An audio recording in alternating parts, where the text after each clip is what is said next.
भगवद्गीते अद सप्तमोऽध्यायः ज्ञानविज्ञानयोगः। श्रीभगवानुवाच मय्यासक्तमना पार्थ योगं युञ्जन्मदाश्रयः असंशयं समग्रं मां यदा ज्ञास्यसि तच्छृणु। ज्ञानं देहं सविज्ञानं तं वक्ष्याम्यशेषतः यज्ञात्वानेकभूयान् यज् ज्ञातव्यमवशिष्यते। मनुष्याणां सहस्रेषु कच्चिद्यतति सिद्धये यदतामभिसिद्धानां कच्चिन्मान् वेति तत्त्वतः। भूमिराभो नलो वायुः कं मनो बुद्धिरेव च अहङ्कार इतीयं मे भिन्ना प्रकृतिरष्टता। अपरेयमिदस्त्वन्या प्रकृतिं विद्धि मे परां। जीवभूता महाबाहो ययेतं धार्यते जगत् एतत् योनीनि भूतानि सर्वाणीति उपधारय। अहं कृष्णस्य जगतः प्रभव प्रलयस्तथा मत्त परतरं नान्यत् किञ्चिदस्ति धनञ्जय।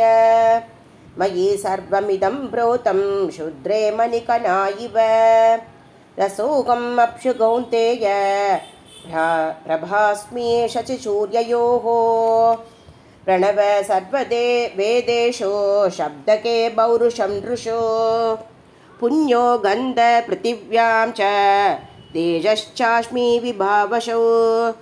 जीवनं सर्वभूतेषु तपश्चास्मि तपस्विषु बीजं मां सर्वभूतानां विद्धि पार्थ सनातनं। बुद्धिर्बुद्धिमतामस्मि तेजस्तेजस्विनामकं बलं बलवतां चाकं कामरागविवर्जितं। धर्मावृद्धो भूतेषु कामोऽस्मि भरतर्षभ। ये चैव सात्विका भावा राजसास्तामसाश्च ये मत्त एवेति तान् विद्धि न त्वकं तेषु देमयि। त्रिभिर्गुणमयैर्भावैरेभिर्सर्वमितं जगत् मोहितं नाभिजानाति मामेभ्यः परममव्ययम्। दैवी केशा गुणमयी मम माया दुरत्यया मामेव ये प्रपद्यन्ते मायामेधां धरन्ति ते।